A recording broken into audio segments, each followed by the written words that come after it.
Dalam kiamat ini, ada zombie di mana-mana. Ada negeri dongeng. Meski para penyintas sudah lama kehabisan makanan dan air, tapi masih ada anggur dan steak di sini. Dan itu semua milik pria berjanggut ini. Kiamat terjadi saat itu. Semua orang mengungsi dari rumah mereka. Dia satu-satunya yang bersembunyi di bunker, menyiapkan posisi pertempuran untuk menunggu musuh. Sampai semua orang telah dievakuasi, dia diam-diam mendorong pintu hingga terbuka, bersenjata lengkap dan bergegas keluar. Setelah memastikan bahwa tidak ada orang di sekitar, akhirnya dia melepas topengnya, mengungkapkan ekspresi puas. Tapi sekarang bukan waktunya istirahat. Pertama dia pergi ke rumah tetangganya, kaitkan kapal pesiar ke truk pickup, kemudian hapus semua kursi di kapal pesiar, berkendara langsung ke pompa bensin. Sementara listriknya belum padam, isi semua tempat sampah dengan cepat. Kemudian pergi ke perusahaan gas, buka saluran gas ke rumah Anda. Akhirnya sampai di supermarket logam, belanja gila-gilaan untuk berbagai peralatan logam. Bahkan keran AC pun tak luput dari perhatian. Dan saat ini listrik juga padam. Ini sangat cepat. Namun hal ini tidak mempersulitnya. Dia segera menyiapkan generator besar di halaman belakang. Cukup sambungkan selang bahan bakar, lalu tekan perlahan. Ledakan keras segera terdengar. Langkah selanjutnya adalah membangun sistem pertahanan. Pertama dia menggunakan jaringan listrik untuk memagari seluruh rumah. Kemudian menebang pohon di dekat jaringan listrik. Ciptakan visi yang cukup luas. Terakhir, kubur lusinan penyembur api. Pembangunan benteng dasar selesai. Hal terakhir yang harus dilakukan adalah mengumpulkan makanan, tanam kebun sayur kecil, membangun kandang ayam, pembangunan cold storage untuk pengawetan daging. Surga apokaliptik akhirnya terbentuk. Dalam beberapa hari mendatang, selain keluar untuk membeli perbekalan, sisa waktu yang dihabiskan Bill mengagumi para mutan yang jatuh ke dalam perangkap. Memang benar saya tidak pernah bosan menontonnya. Hidup juga dianggap nyaman, hingga suatu hari 4 tahun kemudian. Hari itu Bill sedang membuat senjata. Lonceng alarm terus berbunyi. Ternyata zombie lain telah jatuh ke dalam perangkap. Tidak ada jalan. Dia hanya bisa melengkapi perlengkapannya dan keluar untuk membersihkan. Tapi yang tidak bisa dia duga adalah, tiba-tiba terdengar suara dari dalam jebakan. Saya tidak terinfeksi. Ini adalah pertama kalinya dalam 4 tahun dia mendengar suara manusia. Tapi mulailah juga dengan hati-hati. Dia dengan keras bertanya kepada orang lain apakah dia punya senjata. Setelah mendapat jawaban negatif, dia berani melangkah maju untuk memeriksa. Asalmu dari mana? Zona kelangsungan hidup Seattle. Itu sudah jatuh di sana. Mungkin belas kasihan bagi yang selamat. Akhirnya Bill tetap menurunkan tangganya. Dan saat lawan baru saja menjulurkan kepalanya, dia menggunakan detektor untuk memeriksa apakah dia terinfeksi. Hijau menunjukkan tidak ada infeksi.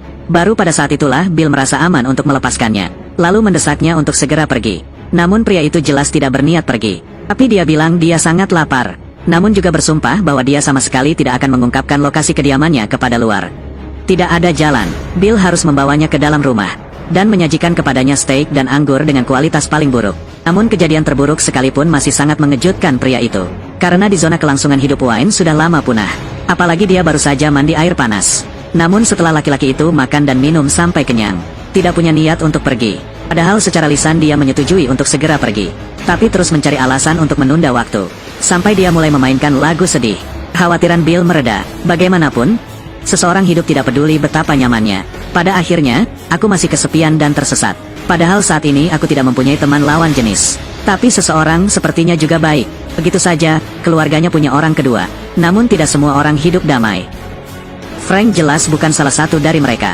Jadi 3 tahun kemudian Frank tidak menyembunyikan Bill begitu saja. Berkomunikasi dengan dunia luar menggunakan peralatan radio. Tapi juga bisa terhubung dengan seorang wanita. Bahkan membuat janji dengan orang lain untuk datang ke sana dan berbicara. Karena alasan ini keduanya bertengkar hebat. Namun papan itulah yang membangun perahu. Dan Bill akhirnya setuju. Selamat datang wanita itu. Ada juga suaminya Joel. Meskipun kita tidak bisa bekerja sama, tapi tetap sangat bersyukur atas makanan ini. Kami akan bekerja sama. Ternyata Joel dan istrinya selama ini tinggal di bangsal penyintas. Sebagian besar logam dan amunisi ada di sana. Kurangan terbesar adalah peralatan rumah tangga. Benar-benar kebalikan dari sini. Bagaimanapun, pelecehan zombie tidak akan pernah berhenti.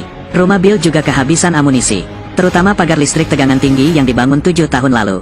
Sekarang sudah berkarat dan perlu diperbaiki. Jadi meskipun proses negosiasinya tidak terlalu menyenangkan, namun pada akhirnya Bill tetap setuju untuk menjalin rantai transaksi. Sebelum berangkat, Joel mengingatkanku. Hati-hati dengan penyusup yang masih hidup. Pernyataan ini tidak berbicara tentang Frank. Hanya saja perbekalan di survival zone semakin langka. Para preman ganas itu mulai melarikan diri satu demi satu. Dan cara mereka mendapatkan pasokan adalah hukum hutan. Jadi situasi Bill hanya akan menjadi semakin berbahaya. Fakta membuktikan prediksi Joel benar. Setiap tahun setelah itu, beberapa gelombang penyusup menyerang pagar tersebut. Meski setiap kali dia berhasil dihalau oleh jebakan di luar, namun jumlah penyusup semakin meningkat. Akhirnya, pada suatu malam hujan, perut Bill tertembak peluru nyasar. Namun hal yang tidak terduga adalah, Frank tidak memanfaatkan kesempatan ini untuk merebut kekuasaan. Sebaliknya, dia dengan tulus ingin menyelamatkan Bill. Mungkin inilah keajaiban waktu. 10 tahun kemudian, orang yang pertama kali duduk di kursi roda adalah Frank. Namun kini keduanya sudah memasuki usia senja. Lambat laun aku pun merasa bosan dengan kehidupan yang seperti ini. Frank adalah orang pertama yang ingin mengakhiri semuanya. Pokoknya, setiap hari dia tersiksa oleh kanker. Jadi hari itu dia memandang Bill dengan penuh kasih sayang. Saya harap Anda bisa menuangkan bubuk putih ke dalam anggur Anda. Mengakhiri hidupnya, meskipun Bill tidak tahan. Namun dia akhirnya setuju. 2 bulan kemudian, Joel dan Ellie melalui perjalanan panjang dan akhirnya mencapai surga mereka. Namun kali ini pintunya tidak terbuka secara otomatis. Tidak ada jalan. Joel hanya bisa memasukkan kata sandi. Hanya sebuah tempat yang dulunya penuh dengan kehidupan. Kini daun kuning dan bunga layu ada di mana-mana. Joel merasa tidak enak, bergegas masuk. Tanpa diduga, tidak ada orang di dalam. Berdiri diam. Apa yang kamu dengar? Apa yang kamu lihat?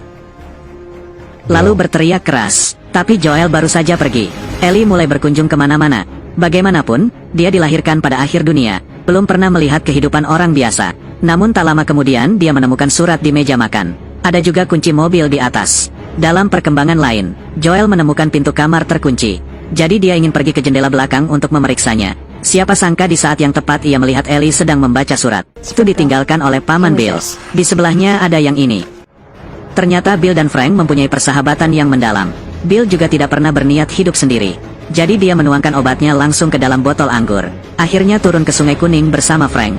Dalam surat itu, Bill juga meninggalkan kata sandi terowongannya. Semoga Joel bisa menggunakan senjata yang ada di sana. Lindungi orang yang paling Anda cintai.